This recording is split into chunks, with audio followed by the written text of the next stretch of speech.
Private jet demand is booming, so much so that companies can't make them fast enough. Even used jets are disappearing from the market.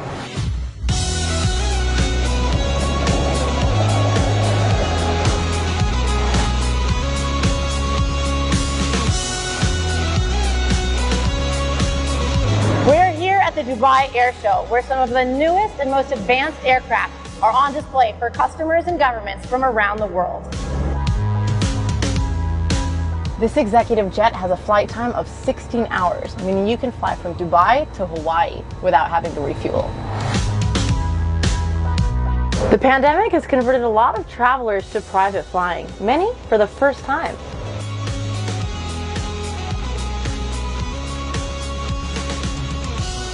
But it's not just that. There's been a wealth boom, especially among the already rich, as more companies go public and the stock market hits record highs.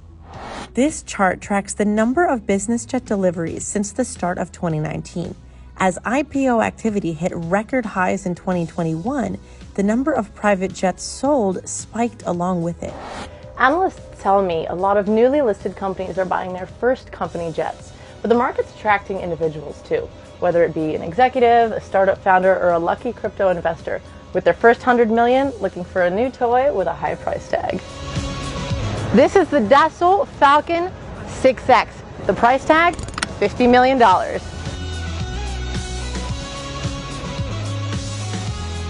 In the US, business jet takeoffs and landings are up 40% year on year and are at their highest point since before the 2008 financial crisis, partly driven by the pandemic as big companies expanded private jet privileges for their top executives.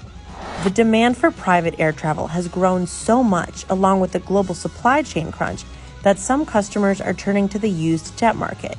And even then, the supply of secondhand private jets is near record lows too.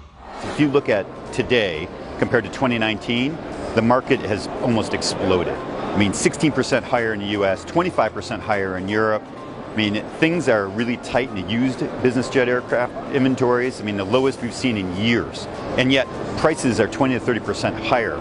So it's a really hot market right now. This is Embraer's flagship freighter 600, with a price tag of about $24.5 million, subject to options. Let's take a look inside.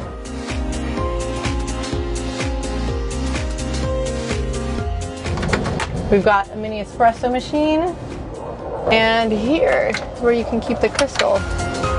First-time entrants to the private jet market now make up over 30% of buyers. For Brazilian plane maker Embraer, new buyers account for 34% of deliveries year to date. I asked Embraer's Chief Commercial Officer, Steven Friedrich, what stood out to him in the market.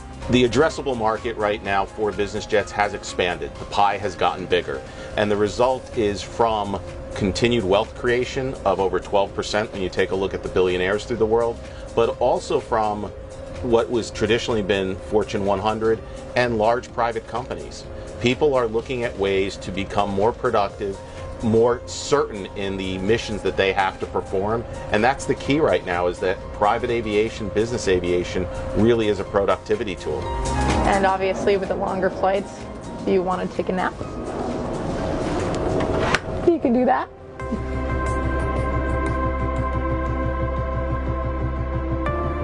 Next up is the Bombardier Global 7500, Vistajet's newest business jet. Vistajet is an on-demand charter flight service for customers who want to fly private but can pay by flight hours rather than buying their own jet.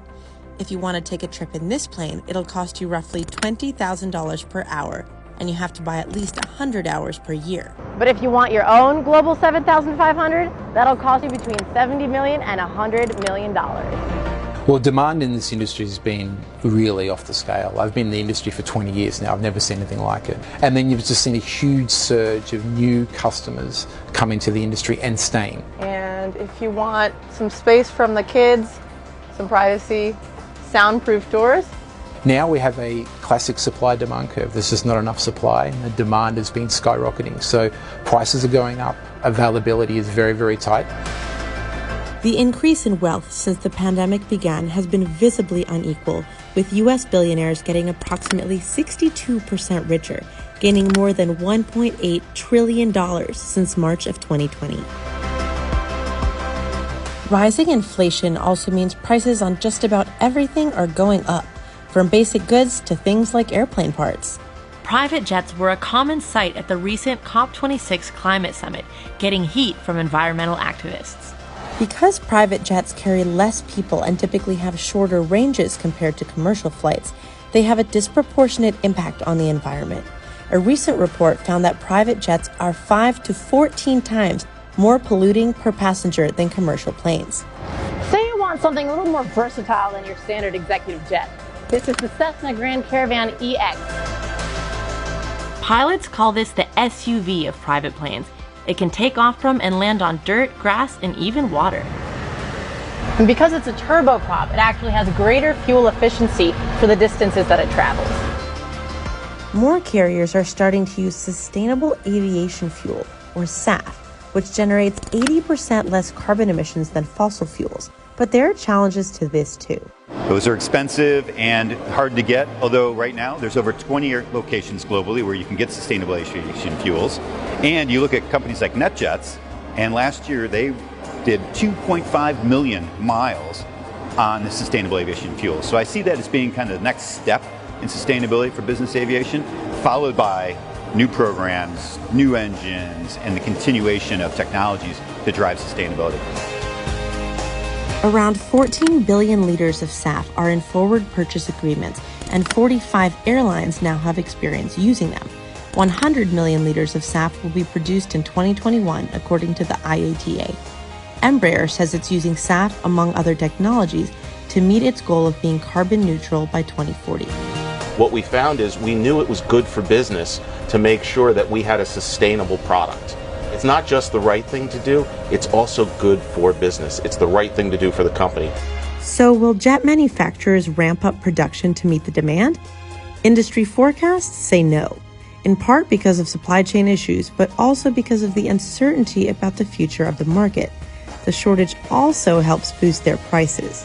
Industry analysts tell me they don't see demand dying down anytime soon, even once the pandemic is over, meaning if you think this pastime is expensive now, you probably haven't seen anything yet.